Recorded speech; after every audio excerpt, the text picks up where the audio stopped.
Pessoal, like na live. Pois é, vamos lá, pessoal. Começando nossa aqui da live aqui, tá? Estamos no meio de uma confusão com o Padre Júlio, o homem que gosta de uma confusão, tá?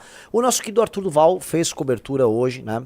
E a gente, enfim, a gente tava sabendo o que aconteceu, mas passamos a exclusiva do caso pra Revista Oeste, que soltou uma matéria sobre o Padre Júlio Lancelotti e seu assessor de imprensa. Porque sim, o assessor de imprensa do Padre Júlio Lancelotti, sujeitinho vil, sujeitinho baixo, sujeitinho assim, do mais baixo nível que você possa imaginar, ele resolveu ameaçar um rapaz. Ele achou que era um rapaz qualquer, tá? E quem era o rapaz que ele ameaçou? É um jovem chamado Miguel Kazan, que mora na cidade de Recife. Miguel Kazan, infelizmente pro padre e pro seu assessor de imprensa, vem a ser um dos novos talentos de um grupo chamado Movimento Brasil Livre. Puta, que droga, hein, padre? Sempre esse Movimento Brasil Livre aparecendo no teu caminho, né? Então, vamos fazer o seguinte, vamos primeiro ver o vídeo original, tá? Que ele fez junto com... Ele fez uma collab com o perfil Alerta Católico. Depois disso, tá? Vamos ver a ameaça e temos desdobramentos que rolaram agora fazem poucos minutos. Vou pedir... Faz poucos minutos. Outra coisa, vou pedir pro Riso. O Miguel entrou em contato com você. Sim, pra senhor. gente colocar ele ao vivo na live daqui a pouco. Sim, Vamos ver senhor. aqui o vídeo e a gente começa a história. Vamos lá. Pode fazer o mesmo. Todo mundo sabe que veio à tona. Eu denunciei o Júlio Lancelotti e você pode fazer o mesmo. Todo mundo sabe que veio à tona novamente essa semana que o Júlio Lancelotti vai narrar um curta em que tratam a santa da Igreja Católica como trans. E isso gerou muita revolta nas pessoas. Eu postei um vídeo sobre isso e muitas pessoas comentaram que queria denunciar isso diretamente à Diocese de São Paulo ou até o Vaticano. E eu tentei descobrir como a gente poderia fazer isso. Então eu entrei em contato com a Chancelaria de São Paulo e eles me deram esse e-mail que está aparecendo na sua tela. E o único meio de entrar em contato com o Vaticano seria enviando para a Anunciatura Apostólica aqui no Brasil, mas eles só aceitam se tiver a permissão de um bispo, ou enviando uma carta internacional que a gente sabe que demoraria meses para ser lida e atendida. Então o único meio realmente é fazer uma denúncia e fazer pressão na Arquidiocese de São Paulo para que alguma medida seja tomada. Afinal, eles disseram que a santa da Igreja Católica não deve ser tratada como trans, eles fizeram uma nota a respeito disso, mas não tomaram nenhuma medida de afastar o Júlio Lancelotti ou de dizer que ele não deveria participar desse projeto. É por isso que eu fiz uma denúncia formal e o texto vai estar na minha bio só para você copiar, colocar o seu nome e mandar para o e-mail que também está lá no documento. No texto a gente fala do Júlio Lancelotti ter narrado esse curta que apresenta a santa como trans, no caso do suposto vídeo íntimo vazado do Júlio Lancelotti que muitos peritos confirmaram a veracidade, e do caso de alguns anos atrás o Júlio Lancelotti ter supostamente enviado quantias muito grandes em dinheiro para um jovem que lhe mantinha supostamente relações homossexuais. Afinal, como um jovem consegue sair da FEBEM e ter tanto dinheiro instantaneamente para construir casas de aluguel? Muito estranho, né? Então também envie sua denúncia, o texto tá na minha bio, é só copiar, colocar seu nome e enviar pra Arquidiocese de São Paulo. E vamos ver se agora, com muita pressão, eles podem fazer alguma coisa. Eu denunciei o Júlio Lancelotti e você primeira pode... coisa, grandioso porta-voz nosso, Miguel Kazan, grandioso, e que vem a ser também o ator da série One Piece. Você sabe, tem o anime One Piece, bota lá o ator da série One Piece, o Luffy do One Piece. O ator que faz o Luffy é o Alakazam, que é o nosso Miguel Kazan, porta-voz do núcleo lá de Recife. Por favor, Riso, coloque na tela, é o ator. E vocês estão surpresos? Sim, pois é, foi o Kim Kataguiri que conseguiu trazer ele pro nosso time. Olha ele aí, ó.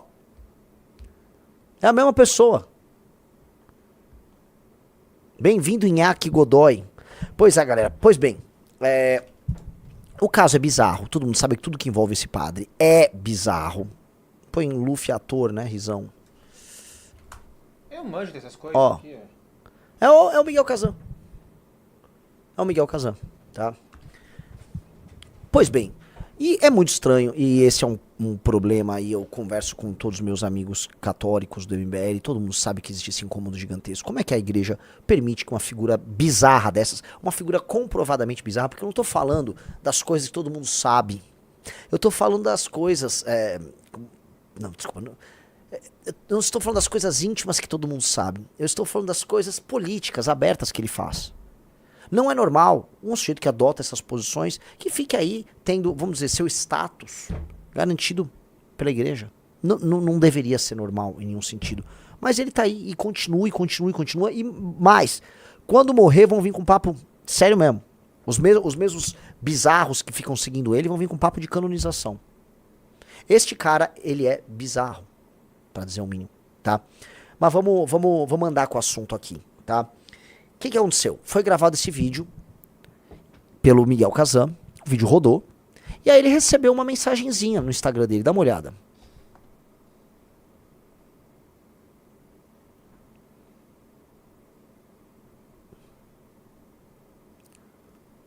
Não tem ali o áudio? Sobe. Onde tá o áudio?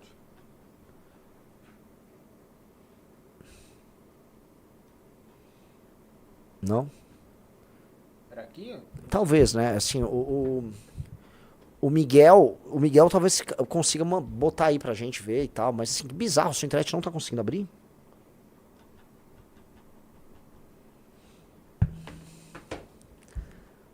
Eu gosto muito que a gente resolveu fazer uma live com esse tema e a gente não tinha o material pra mostrar. O material tá lá, tá? Saiu na matéria e tudo mais.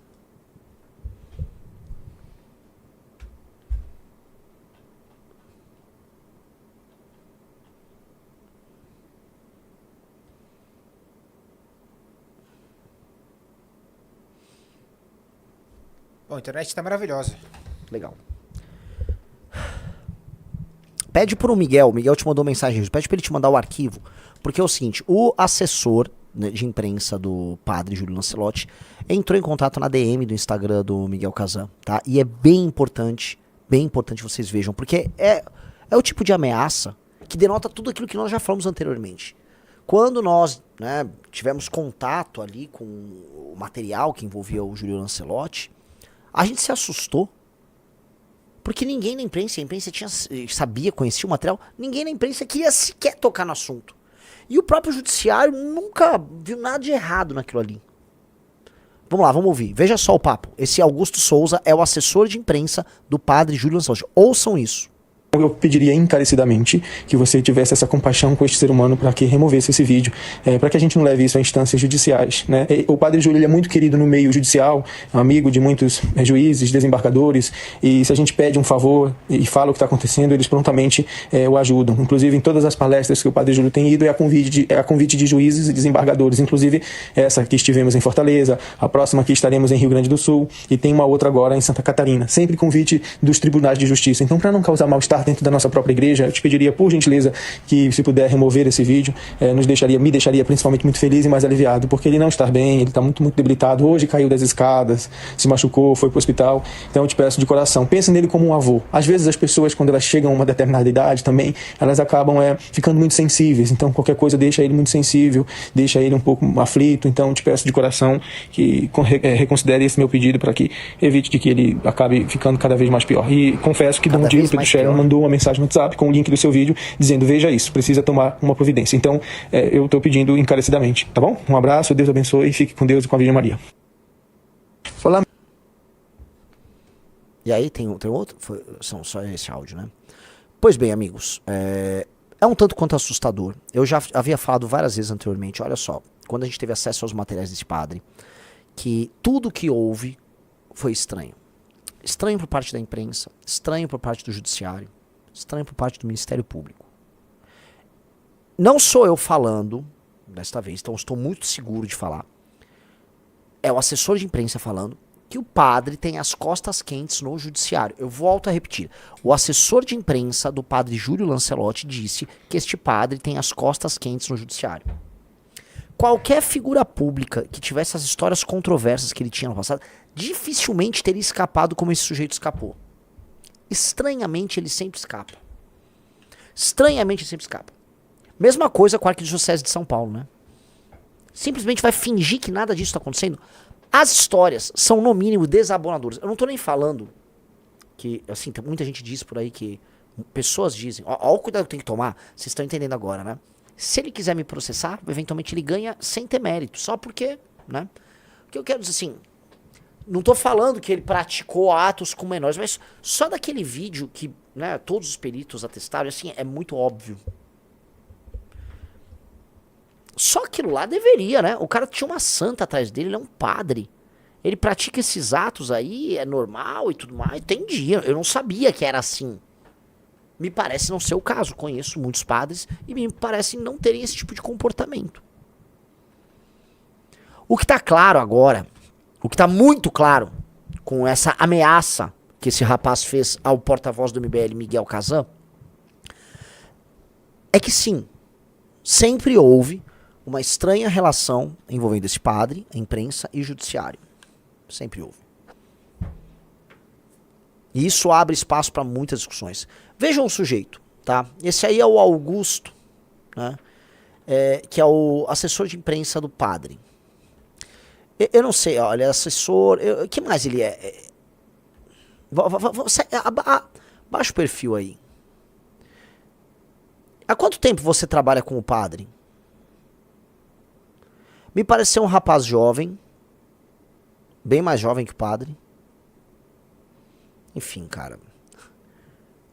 Eu tenho que ser muito cuidadoso com as coisas que eu falo aqui, ou não é, o senhor Rafael me dá riso? Cuidado. Mas veio pra você alguma coisa na cabeça aí ou não? Não? Não, também não veio nenhuma ideia absolutamente errada na minha cabeça. Me parece ser apenas o assessor de imprensa do padre Júlio Lancelotti. E acho que é isso que ele é, ele inclusive se identificou.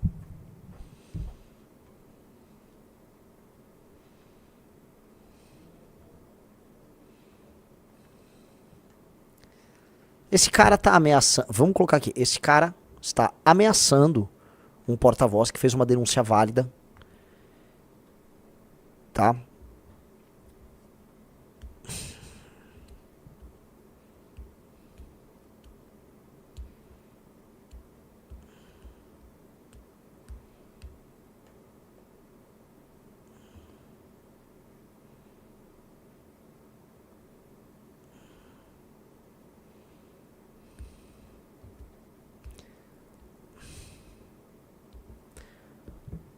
Isso é muito feio, isso é demoníaco, cara.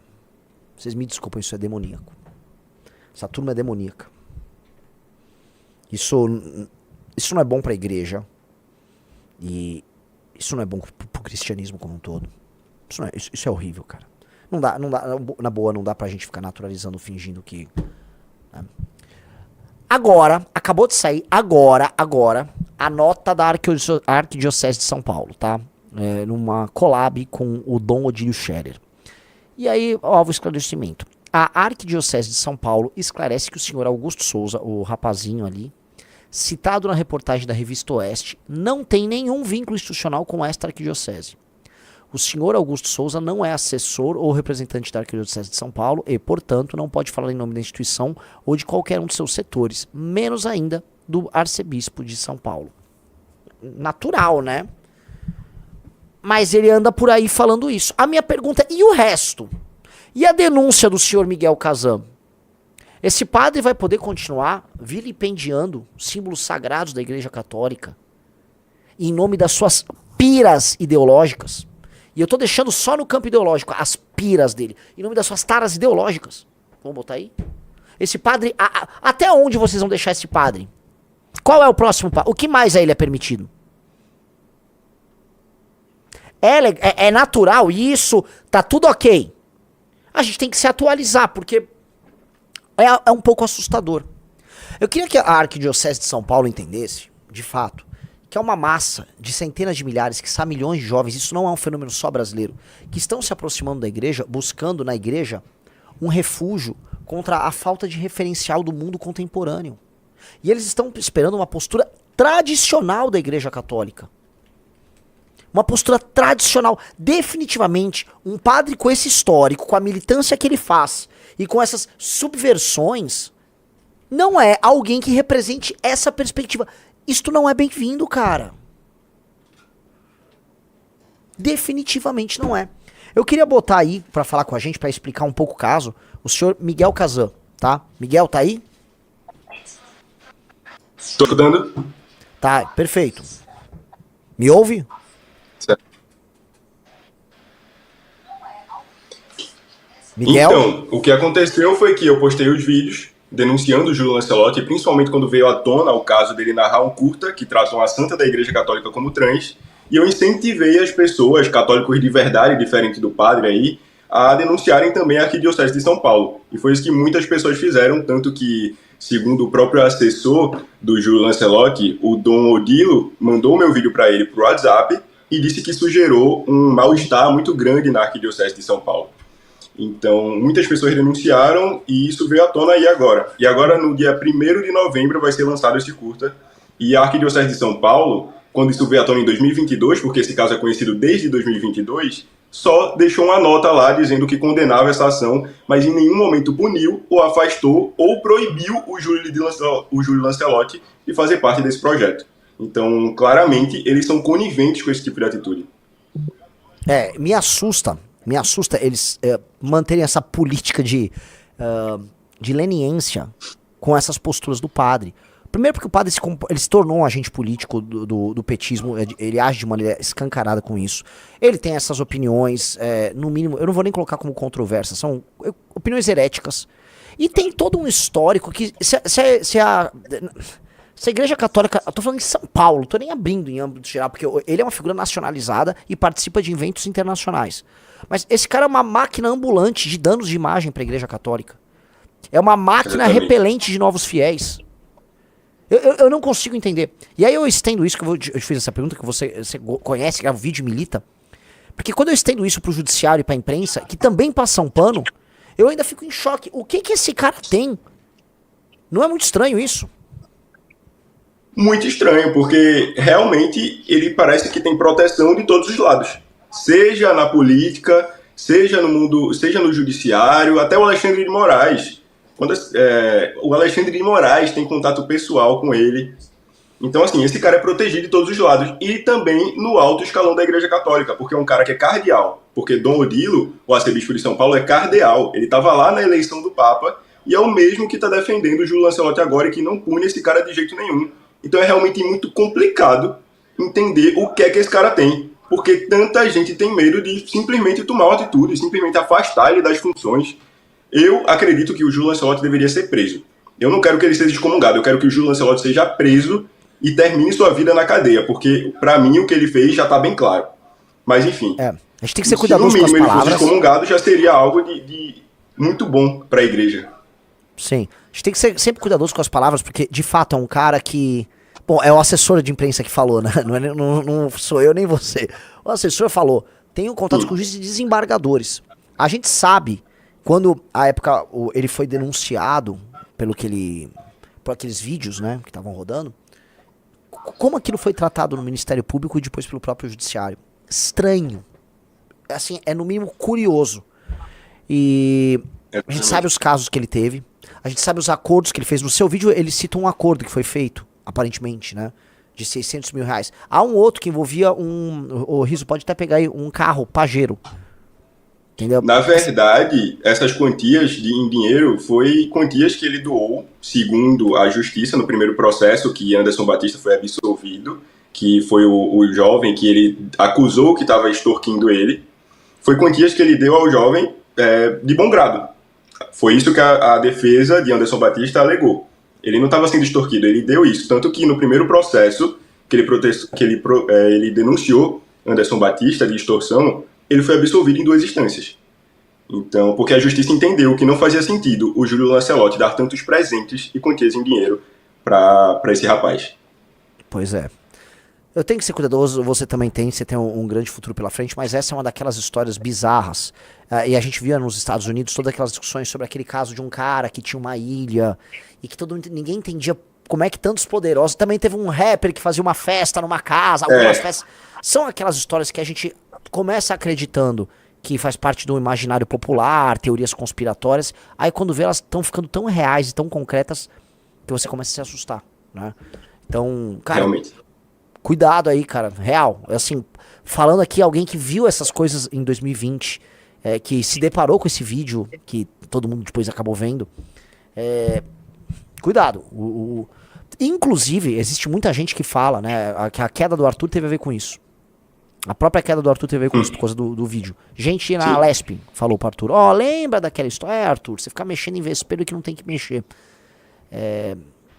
Fogo, cara, fogo. Miguel, Esse cara realmente né, tem as costas quentes, mas enfim. Miguel, Quem disse foi o assessor dele. Exato, a gente só tá aqui basicamente... Só tô repetindo o que ele falou. Miguel, uma parada interessante. Apresenta teu trabalho e faz o teu merchan pra galera te seguir, até porque precisamos de um líder forte aí em Pernambuco. O nosso núcleo, ontem teve uma reunião geral do MBL, eu falei, o núcleo do MBL de Pernambuco é um dos melhores do Brasil, um núcleo exemplar. Foi exemplar na coleta, é exemplar na militância, é exemplar pra muita coisa, exporta gente boa. E estava faltando um líder carismático, inclusive pra puxar uma bandeira preta, amarela e branca aí. E espero muito que as pessoas conheçam o seu trabalho. Então, pessoal, meu nome é Miguel Kazan, eu crio conteúdo para a internet, e agora com viés político e religioso principalmente, e eu sou aqui de Recife. Então, se você gosta do MBL aqui de Recife, a gente tem um núcleo aqui que é bem ativo, então venha fazer parte com a gente, segue o Instagram do MBL Recife e também me segue para acompanhar o trabalho e acompanhar também o desfecho dessa história aí do Júlio Lancelotti. Maravilhoso. Miguel, obrigado, velho. Bom trabalho aí. Tamo junto. Obrigado. Tamo junto, Renan. Este foi Miguel Kazan, aqui pra gente abrir aqui a nossa live com essa história absolutamente bizarra, que eu não tenho outro termo pra usar, né? E a impressão de que a nossa vida fica cruzando com a vida desse padre o tempo todo. Vocês reparam, a gente acaba se chocando com esse cara. Mesmo a briga que ele teve no ano passado, acho que foi na virada de 23 pra 24, foi com o ex-MBL, que era o Rubinho Nunes, né? O destino quis, e existem essas coisas, e eu começo cada vez mais a acreditar nisso, que o destino, chamem do que quiser, tem um papel muito importante pra gente. Muito, muito importante. Porque a gente sempre se encontra com a história no momento que a história pede. E quando eu falo história, não tô falando da história desse padre, tô falando da história do Brasil, tá? Esse padre é mais um personagem no nosso universo, né? Um vilão no nosso... É lore que falo, né? No nosso lore. Então... espero que ele saiba disso e que, enfim, entenda que nós somos a superação do tipo de mundo que ele gostaria de vender e divulgar por aí. Nós somos a negação daquilo que ele representa. Até porque a gente fala em desfavelização, em reurbanizar as nossas cidades na melhor acepção do termo, retomar os centros das nossas cidades, acabar com a cultura de mendicância. E ele é o maior representante da destruição da cidade de São Paulo. O padre Júlio Lancelotti destrói a cidade de São Paulo. Ele é um sujeito desumano, que vive dessa glamorização da pobreza, da desconstrução dos centros urbanos, em nome de um ego e da militância política. Acho que tudo que ele faz, mesmo que ele tenta justificar como positivo, acho tudo demoníaco. Absolutamente tudo demoníaco da parte dele. Eu quero ver uma cidade que não tenha morador de rua, ponto. Morador de rua tem que ir para albergue. Ah, não quer ir para albergue? Então você vai detido. Nos Estados Unidos sempre houve a lei da vadiagem. O sujeito tá vadiando. O que você faz? Não sei, eu tô vadiando aqui, vou dormir na praça. Não, você não vai dormir na praça. A praça pertence à coletividade, ela não pertence a você. Você não vai instalar suas coisas no meio de uma praça que é da coletividade, que é pra criança brincar, que é pras pessoas andarem na praça, pras famílias caminharem. A praça não é lugar de morador de rua, padre. A parte de baixo de um viaduto não é lugar de morador de rua. Mora na rua? Vai pro albergue. Procuremos a família, levemos ele de volta. Ah, não quer, ele quer ficar na rua. Vai detido. Chega dessa mentalidade. Ai, a mendicância, o mendigo, ele é o herói alternativo. Não, cara, eu não quero ninguém morando na porra da rua. A rua não é lugar pra se dormir. Ponto. Aí esse cara fica construindo isso. E aí é isso, São Paulo destruída com Cracolândia. Centro de São Paulo sujo, cagado. Literalmente cagado. Fezes humanas. Ah, não, falei palavrão. Puta, o Riso vai me bater. Vamos lá, pode bater, mas não demora pra bater pra não cair a audiência. Não, só ia falar pro cara agitar a câmera aqui, tá lá. Por favor, o centro de São Paulo devidamente defecado, entendeu? Excremento humano, urina humana, restos de marmita jogada. De onde vem esse dinheiro? Por que tem tantas ONGs que estão apoiadas no orçamento municipal de São Paulo, atuando? Onde eles fazem a captação? Por que todas essas ONGs são ligadas a grupos políticos? Por que esses grupos políticos são sempre ligados aos grupos políticos que o próprio padre faz militância? Tem algum mercado? Existe um business da mendicância no Brasil? Normalmente em São Paulo? Se existe esse business, quem ganha com isso? Existe uma grande história de que há uma especulação imobiliária construída ao redor da atuação dos moradores de rua e da formação de cracolândias e destruição do centro de São Paulo, para depois construtoras irem para lá. Todo mundo sabe essa história, inclusive movimentos de moradia do senhor Guilherme Boulos atuam nessa lógica também. Tem alguma relação ou não? Eu só faço pergunta aqui. Tem relação ou não tem? Eu me pergunto porque assim, a militância que ele faz é também junto aos grupos políticos ligados ao PT e ao PSOL. A Craco Resiste é ligada ao PSOL. Essas perguntas estão aí. Num país sério, gente como esse padre não interfere na formação de política pública. Outra coisa, Todo mundo sabe que a favela que alimentava a Cracolândia se chama Favela do Moinho. Por quê? Ela alimentava a Cracolândia. É uma favela que funciona enquanto entreposto do PCC numa região central de São Paulo. Nesta favela, o PCC distribuía a droga que ia para a Cracolândia. Era um centro de distribuição, tipo um armazém. A favela era um armazém do PCC, um armazém de pobreza, do crime e de droga. O governador de São Paulo, sabiamente com a equipe dele, especialmente o secretário Derrite, desarticularam essa favela e estão falando, ó, é para as pessoas saírem dali, o PCC não quer. Porque se desarticular, você não tem a distribuição da droga dali pra Cracolândia. Sabe quem veio a público? Põe na tela. Quem veio a público falar sobre isso? Padre Júlio.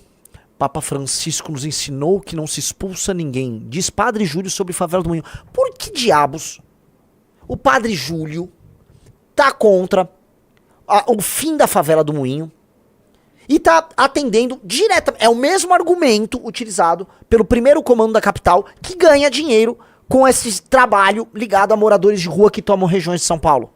Por que tantas coincidências? Por que tantas coincidências? Eu só tô apontando fatos públicos que estão presentes na imprensa. Assessor do Padre Júlio, não venha usar seus contatos aí no judiciário. Só tô apontando que eu acho estranho demais. O T-Shark falou, agora que você sabe disso, Renan, você desculpa, vai, o T-Shark? Pelo amor de Deus, né? A gente fala de Padre Júlio há anos. Eu pessoalmente falo dele... É 5 anos. Mais que 5. 2020 é quando a gente teve a treta. A gente já falava dele antes. A gente fala dele desde 2018.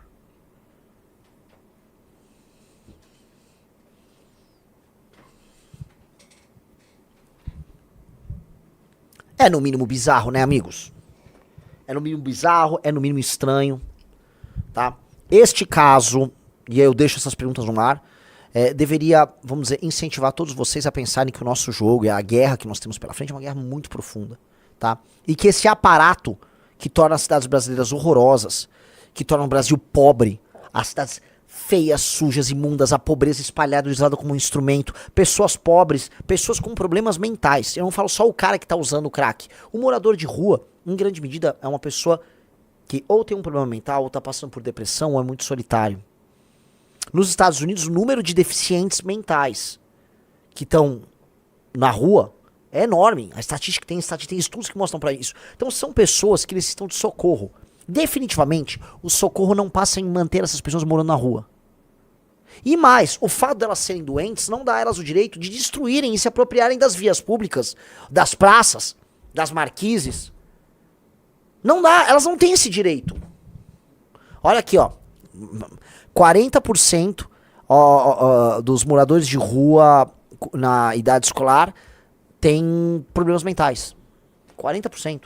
Vamos combinar, venhamos e convenhamos que...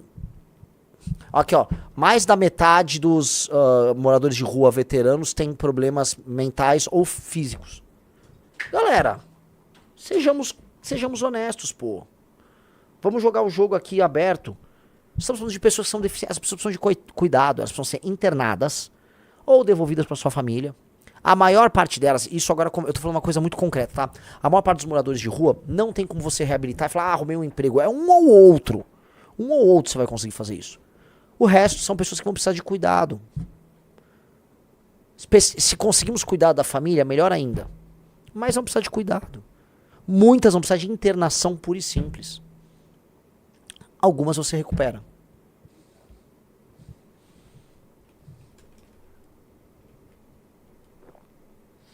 Pessoal, like na live. Like na live.